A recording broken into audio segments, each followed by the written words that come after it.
It's Caden with Urban Finance. I am here with Casey Cummins, a Boston native, Dorchester bred. Currently, he's among the top 18% of Cardwell Bankers Real Sales Agents, which is arguably one of the country's best real estate brokerages. And he is accredited by the National Association of Realtors as a certified pricing strategy advisor and short sales and foreclosure resources. And so, from luxury $1 million sales to difficult distressed properties, he's your guy. So, Casey, can you tell the folks a little bit about yourself? Hi, Kaden. I'm so happy to be here. Yeah, definitely. As you mentioned, I'm with Coldwell Banker Realty. 6 years. My home office is in Easton. Um, I'm a father of a beautiful 13-year-old girl. Hi, Kaya. What else can I tell you? I love Boston. Boston Celtics fan. Hope we get some great acquisitions in the off season. And I love helping people. I love just being the resource. I think I've always enjoyed that. So being a realtor, helping people get to their goals, really was a great fit, great blessing for me. Awesome, man. Awesome. So, how exactly did you get into the business?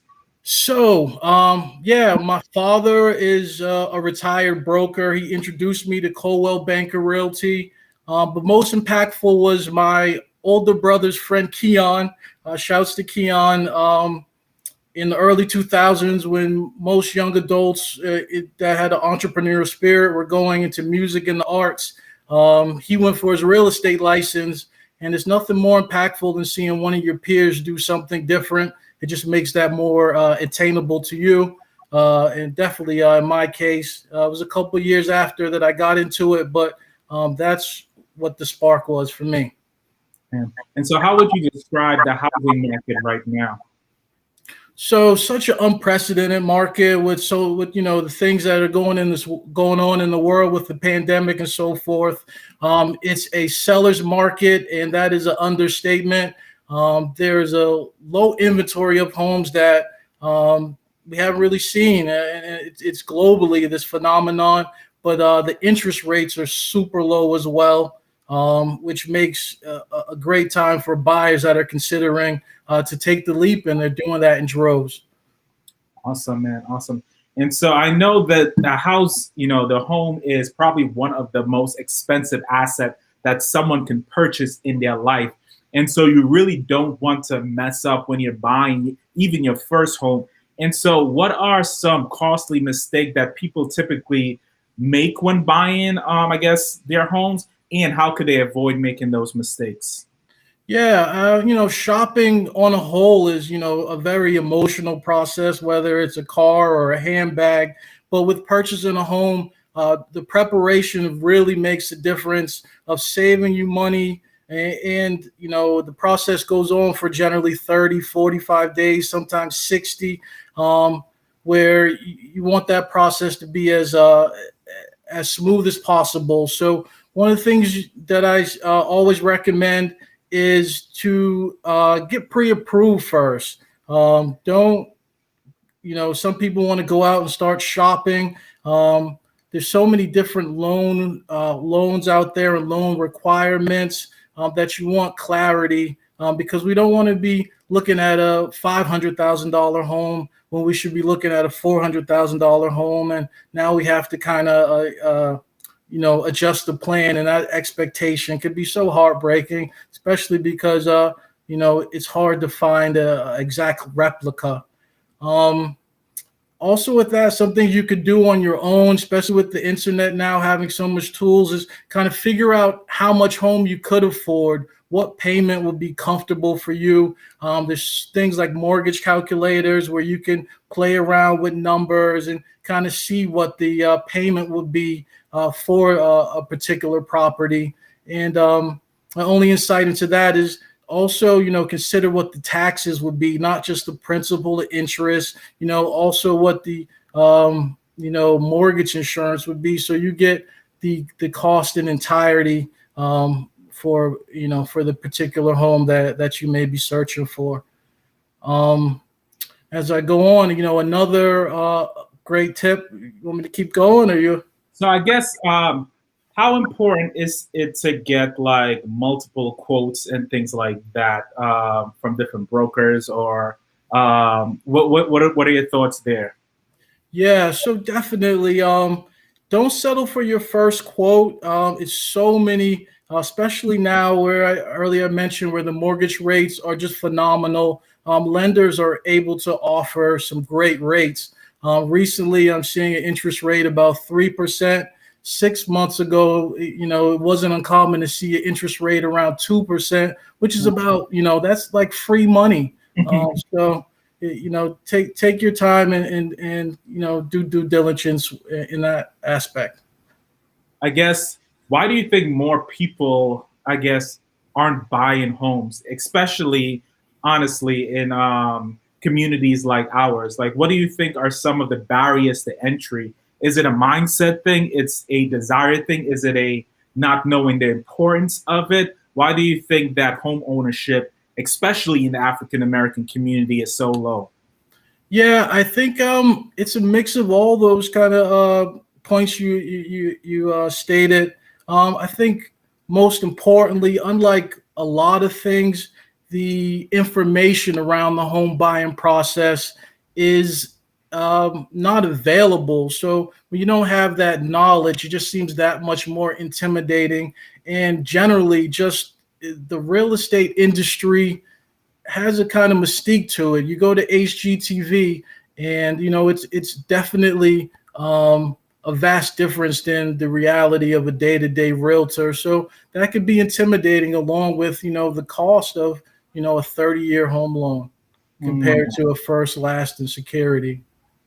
And so, are there programs that people can use to help them with that cost? Because I agree, when we bought our first home, one of the advice that I actually got that I'm happy that I did not listen to was that you really need to pay 20% down. Like, you don't want PMI.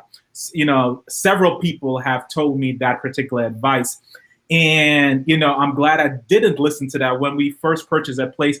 I think we may have paid maybe somewhere between 5 to 10% down. I can't remember the specific number, but just to use my example as a context, we bought our place in December of 2019, and now it is what 2020 August of 2021, and our home has appreciated already almost $100,000, Oh, phenomenal. and now we're in the process of refinancing that would also eliminate our PMI.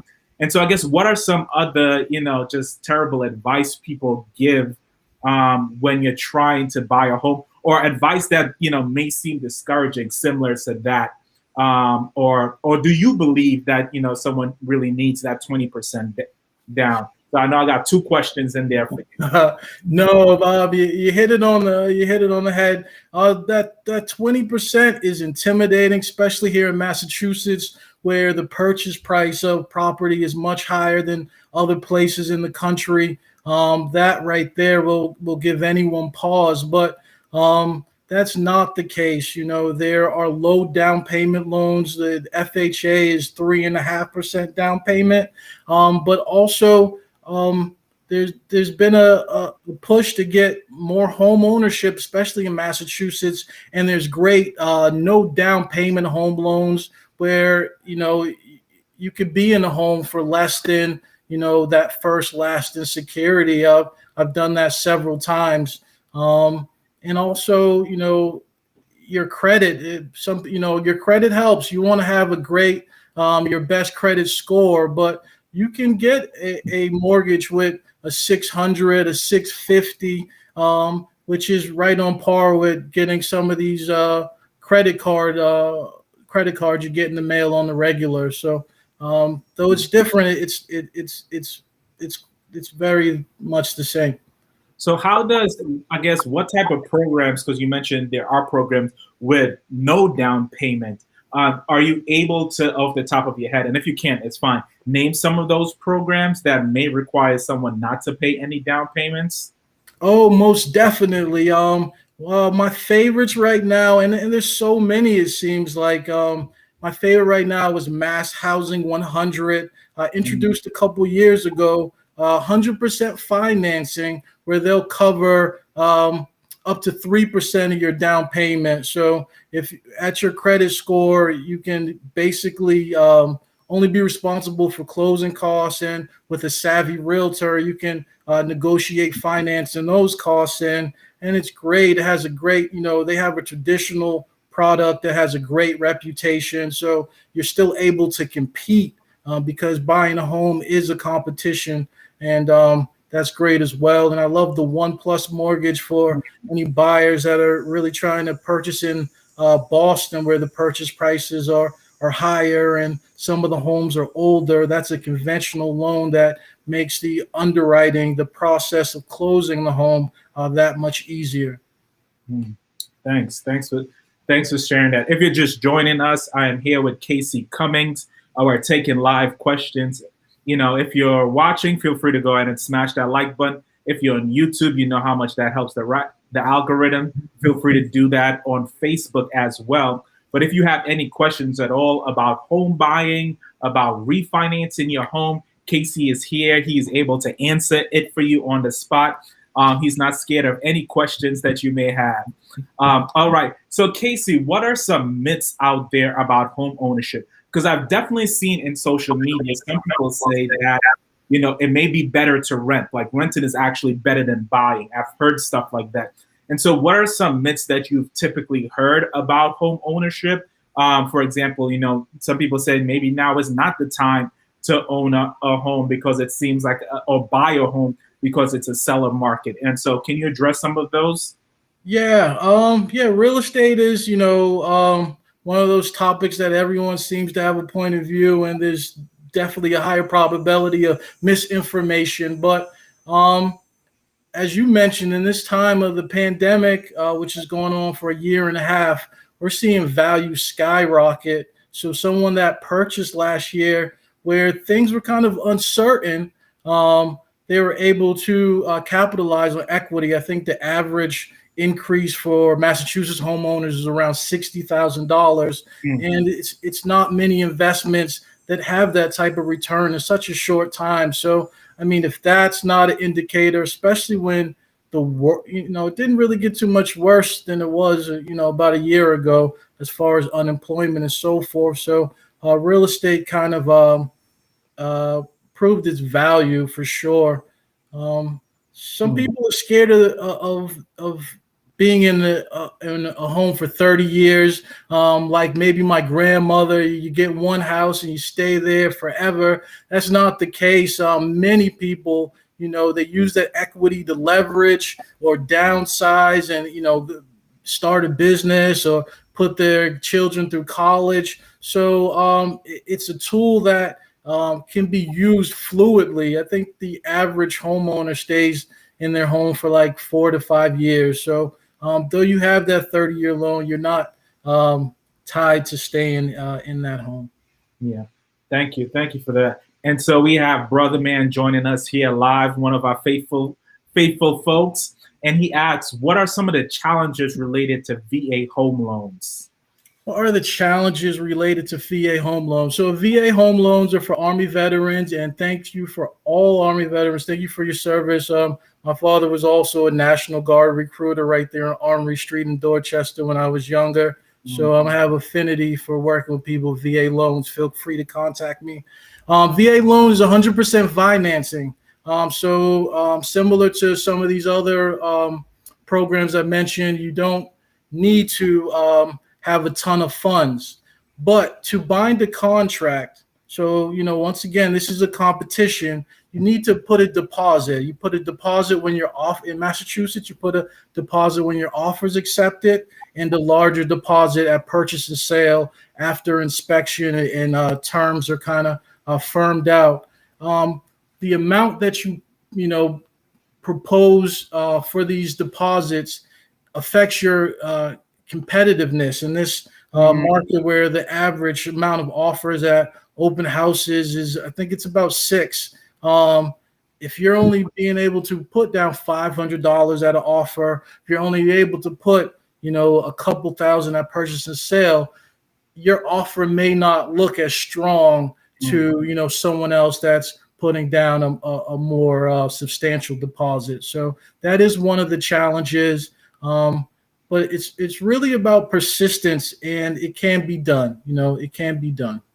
That's a really good point, and I'd like to ask you to elaborate a little more. And so we talked about a little earlier as don't be scared to do that 3.5%. I think you said was the conventional loan amount, or even if you have a program that allows you to do 0%, like the VA home loan program or something similar to that. But on the flip side of that, I guess I'm curious, why does it matter to the homeowner if you put down 20% as opposed to 40%? Like, why does it matter if the bank is going to cover the total amount of the loan? Can you explain that a little to folks? Right. So the amount you put down affects, so for FHA loan is a 3.5%. They're a little bit more protective of their borrowers. So the condition of the property is going to be a little bit more stricter. The seller may need to repair some items that they weren't expecting with the FHA loan. The debt to, so a lot of the requirements are a little bit more tougher because they're more protective of their borrower. Conventional, it's a less riskier loan. You're able to put 5%, 20% in some cases. They feel like they're a stronger buyer, these investors that are backing these loans. As far as the seller, it's such an emotional process on both ends.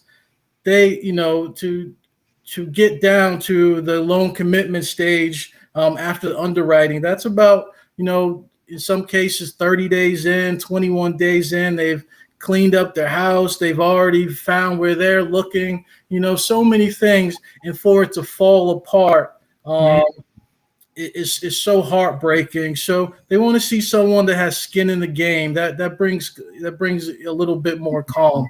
But like I said, also, it depends on your representation. Someone that is, a realtor that's pointing out, it's a lower down payment, it's the VA, but this is an experienced lender that gets the job done, that has vetted them in all the, substantial ways where they can, have a little bit more peace of mind on accepting that offer.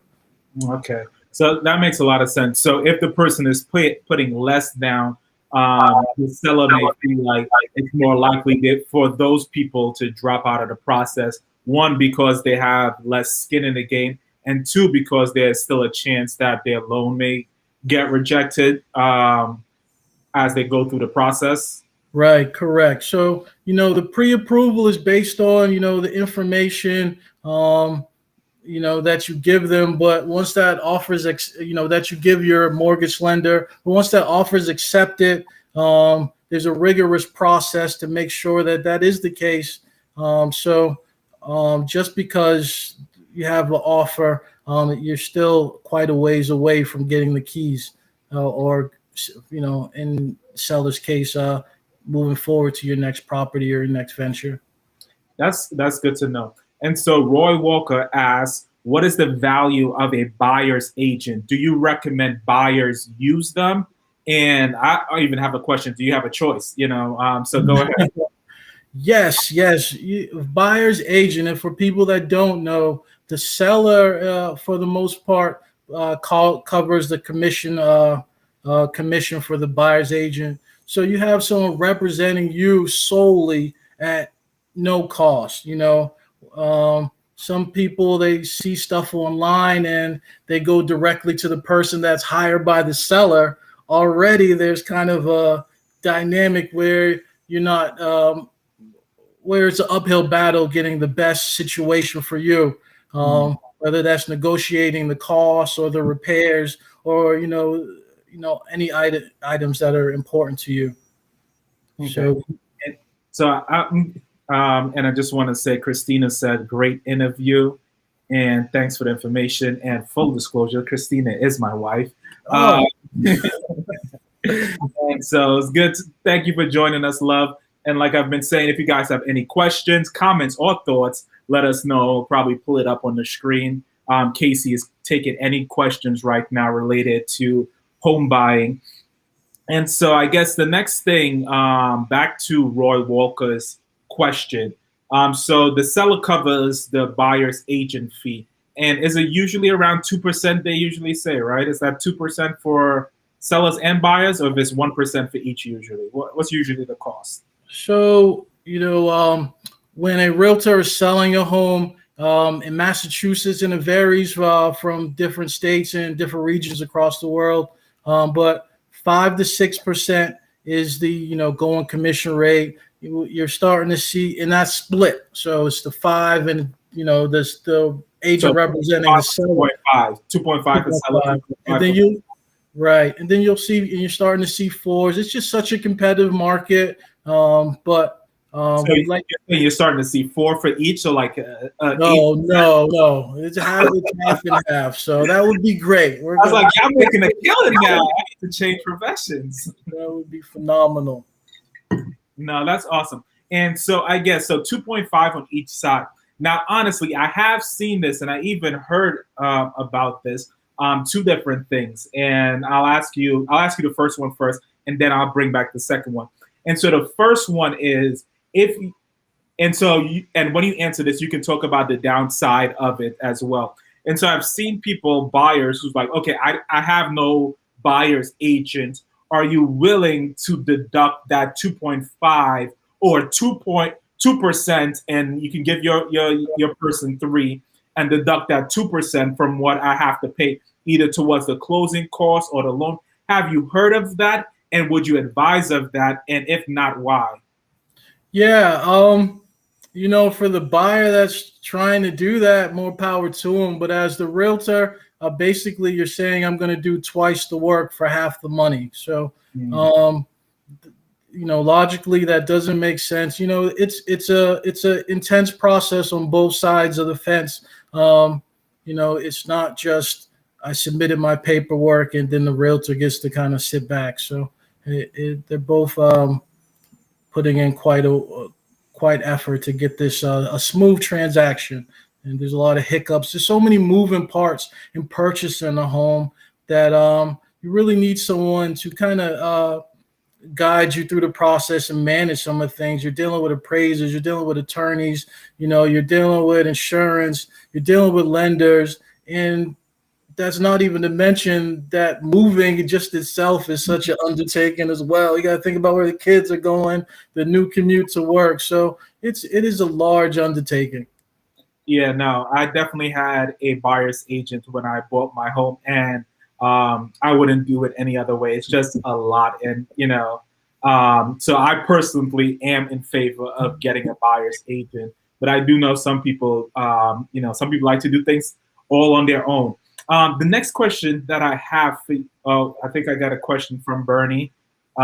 Bernie says, I found that it's helpful to get a home inspector that is not connected to the finance or realtor team. If it's a good buy, then they will tell you. That's an interesting thought. I guess, how do you feel about that? And what are your thoughts, Casey?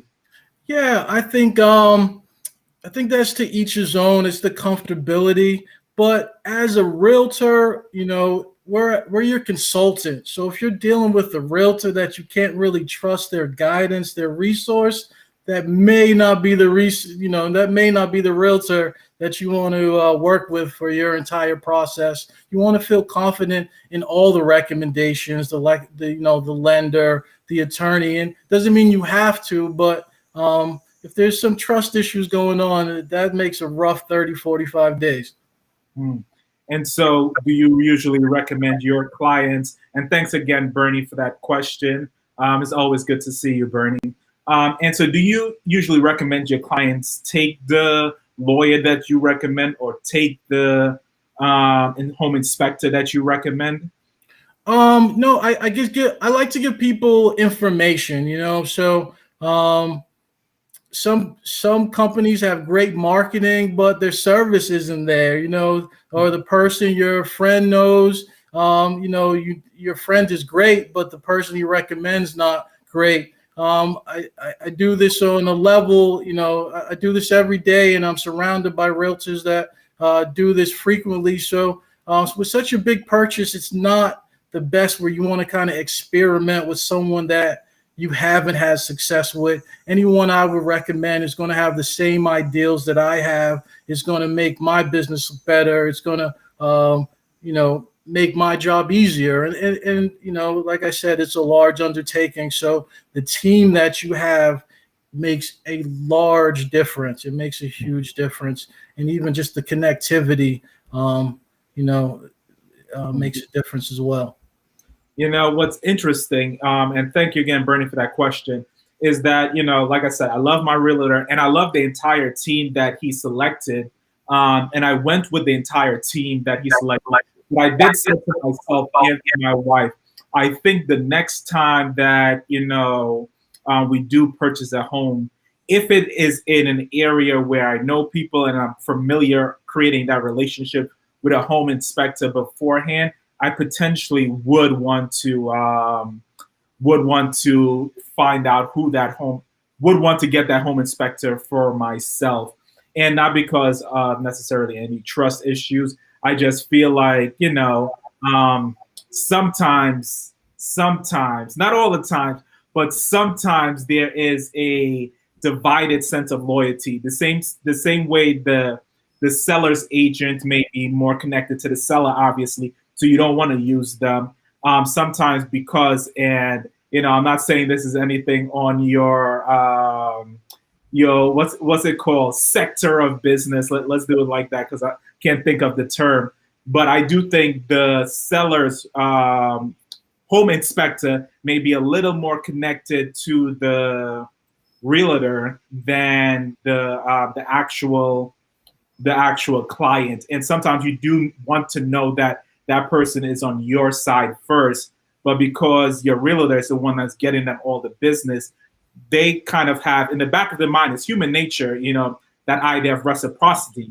I'm not gonna screw up Casey's business because Casey's the one that's getting me all the business. Whereas sometimes if it's someone and have and hired yourself, that person is for you first. But I would say one of the things that happened in my home buying process that we really needed everything to move quickly and smoothly as possible, because we felt can't prove it, but we felt like the seller wanted to back out of the arrangement, so we needed to make sure that everything was crisp, and it was a seller market, and we pretty much knew we got the house probably about $20,000 to $30,000 lower than that we were thinking it would have been. And so, and I'm pretty sure they probably got a higher offer and wanted to back out. But because we selected everything that our realtor suggested, everything was moved very quickly and very smoothly. And so I definitely, like that part of it in terms of his lawyer and stuff like that. But I did say, I'll probably get my own inspector unless, let's say, I move out of state and have to find somebody out of state and don't know anybody and things like that. But, thanks, Bernie. That was certainly a good point. Yeah, I just wanted to add, such a hot topic on that, inspector. Comfortability, that is the priority. That's the priority that you want to have. And, whether it's who's ever inspector, when you're there, you ask as many questions. This is not something that most people do every day. I always encourage people to ask as many questions until it makes sense. Just don't feel like you're rushed or something's not clearly explained. If a furnace is, ticking, or if a roof is leaking, if you're not comfortable with that feedback, go for clarity for sure. And so we talked about this a little. So would you say it's a seller market right now or a buyer's market? Yeah, so it's a seller's market where the inventory of available homes vastly contrasts with how many buyers are out looking. So it's very much a seller's market. And so I guess and I'll just say what's up to Simplistically Digital. What's up? Good to have you join us. If you guys have any questions at all for Casey, let us know in the comment section. She does say, I am looking to buy a home in the next 2 years. So that's awesome. So if you have any questions at all about a home buying process, Casey will certainly be able to answer them for you, and I'm speaking for him if All he doesn't. right. But yeah, and so I guess what are some advice do you have for buyers in this seller's market? Buyers in the seller's market. So as I touched on, preparation is key. If you have all your ducks in a row, that just makes it much more streamlined as far as getting the home. Um, it's competitive. Just don't give up. Don't give up. It's really about tenacity. It's very rare that you go out with a buyer and you get the first home you look at, and you're gonna have to have a temperament with that. Nobody likes rejection, so it's a certain temperament to the home buyer search. So, would you usually recommend to your clients to put in above asking price since it's a seller's market, or is that not something you usually recommend? Yeah, so that's Yeah. right. So that's a case by case scenario, and that's what we're kind of seeing in the market. A lot of these sellers are hearing homes are going X amount over asking, and they're starting to price them with that in mind. And that's not, you don't want to go over what would be. So it's a case by case scenario. Rely on the data. You know, in this market, if it's not going by open house, that's an indication that it's not priced right because they're going so quickly. And I love to see that. Say, hey, this is one we could get for under. And there's a lot of different tools where we make sure that you're not overpaying. I love to use the escalation clause, and I could go into that deeper. What's the escalation clause? So the escalation clause is it's like covering a range.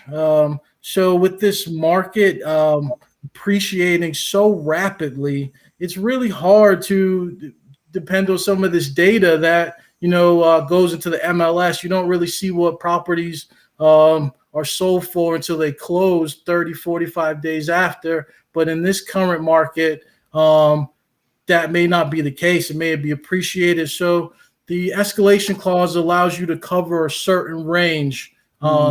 We'll start at 100,000, but we'll go 2,000 above the highest verifiable offer up to 125. So you're covering that 100, 125. The per 5,000, you're only seeing about a $20 approximate difference in your purchase price. So it's a great tool where it's going to be competitive, but you're not quite sure where we're going to end up. That's interesting. Bernie asked, what's your advice on someone interested in commercial properties such as 3 to 10, apartment units? So I specialize in residential real estate, but because of the climate that we're in with the pandemic and certain industries being taken such a hit, commercial properties as a whole, we're working virtually. That sector is taking a hit. The underwriting process is that much more rigorous, and commercial lenders, they kind of work a little different. They work different than the regular mortgage lender. So, I'm certainly interested in that area, especially with, because I read a lot on this topic and I'm seeing what's happening to landlords, especially because of the moratorium that also just got extended. I guess, what are your thoughts on that in general? Like, what's your thoughts on the moratorium? And now, not to make this political, I don't think it necessarily has to be political, more from a real estate, the impact on real estate and things like that. Yeah, so that is definitely a hot topic, and my outlook is just it's a rough going for everyone. I think there tends to be a connotation that landlords are kind of these really wealthy people that have so much disposable income. But a lot of multifamily owners, they really need that rent to pay Mhm. the mortgage, and some are, unfortunately, they're getting hit, and they're you know put him in a distressed situation. What I did learn, I took a class. A lot of people are not reaching out. I think they say 94% of the allocated funds for relief has not been used thus far. So don't suffer in silence. There's a lot of options. That are preventative, because the banks don't want to take your property. Help your tenants. In Massachusetts, the RAF program, they provide relief. So there is help out there, but yeah, that eviction moratorium is tough. Yeah, no, I can imagine. And so I guess the question on refinancing, how do you feel about refinancing in the current climate? Do people reach out to you when they're refinancing at all? What are your thoughts? Yeah, I just, anything real estate. I just love to be the resource. Of course, I'm not a lender, but I know a lot of great lenders. I'm, in the know of what's going on with the rates. The rates comparatively are so low. Like I said, 3%, 2% is phenomenal. So if you purchased a couple years ago and your interest rates around 4%, take advantage and refinance. I think the rule of thumb is, if you can save more than a percentage, that's when you should really consider refinancing. Hmm, that's a good rule of thumb. I like that. If you can save more than a point, a percentage point, consider refinancing. And I guess along that same line of saving points, do you usually recommend buying points, both for refinance and home purchases? Um, so that really is getting into the financing mortgage world. I tell people to shop for the best situation and have them explain and have it, itemized. What am I going to, if I do buy that point, what is it going to look like? So that's what like I said, don't go in there just because I said so or the next person said so. Get that information in front of you. Don't feel rushed, and make the best decision for yourself. Okay. And so if you have any questions at all, if you're watching out there, let us know. We're asking Casey any questions live that you may have. And so I'll ask you this: any advice for someone that may be looking to get into, maybe they want to become a real estate agent? Any advice on how to become that? And would you recommend it as a career choice? I would definitely recommend it. Like most things that are rewarding, it's not easy. It's not easy. But what is good is that the requirements to become a realtor is very minimal compared to the amount of money or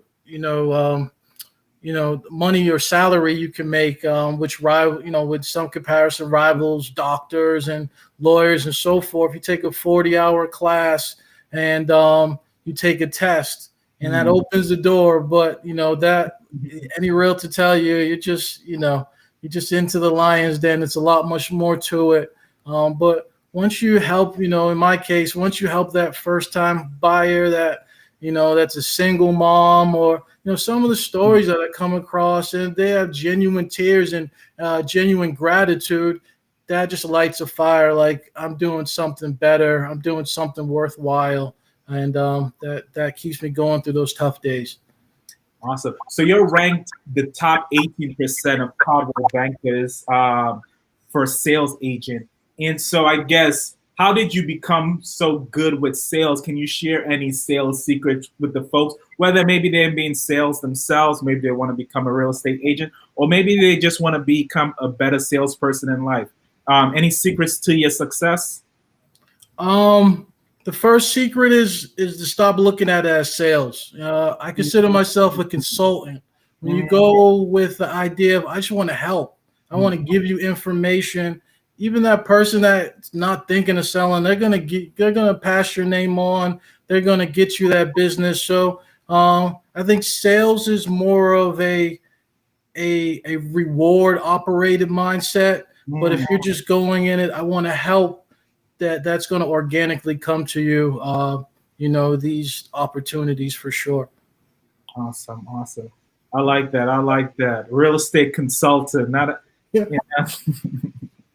And so I guess I'll end it with this. And if you guys have any questions out there, if you're watching live and you have any final questions for KC, let us know in the comment section. And like I always said, don't forget to smash the like button. That really helps with the YouTube algorithm. And so, Casey, how can someone want to support you or find out more, about what you're doing, or maybe they're looking to buy a home? Do you do your primary focus in Boston, Massachusetts? You can talk about all that. But if someone wants to support you, how they can go about doing that? Awesome. Yeah. If you want to support or if you wanted more information about real estate, contact me, 617-953-3059. I love talking real estate 7 days a week. So feel free to contact me. Facebook or your favorite social media, you can find me, KC Cummings. I love Facebook. It's a really great interaction, but I'm on all of those. And I'm licensed in Massachusetts and Rhode Island. And I've had the opportunity to create great relationships with great realtors in most major markets. So wherever you're looking, I'm 110% confident that I could help. So that's Awesome. how we could connect. Awesome. And, shout out to my cousin Oliver, who also is watching. Shout out to everyone that is joining us live right now. Thank you guys. Thank you guys always for watching. Thank you, Casey, for spending some time with us and talking about the real estate process, some of the mistakes that people can make and, how people can go about getting a home. I'm someone that think this is so important. One of the things that I'll say, I purchased a home in 2019 and with, maybe 5% down or something like that. And if I was to sell my home now, just based on appreciation since 2019, I can probably live, let's say in the South somewhere. Maybe I can get a $1,500 a month rent for about 5 years based on the appreciated value. And so that's one of the benefits, I think, of home ownership. The ability for, the equity in your home to appreciate and what you could potentially do for your family with that equity is so important to me. And so, again, thank you guys for watching. Roy, thank you for sticking with us. Everyone, thank you for sticking with us. Just want to, shout out all the people that are saying thank you. Sewer Rats, funny name. I think you got Master Yoshi up there. Thank you for joining us. And Oliver's telling me come to Florida to find, a nice cheap home. But again, like I always say, thank you guys for watching. Wouldn't be here without you guys. Love y'all. God bless you. And remember to live your best life.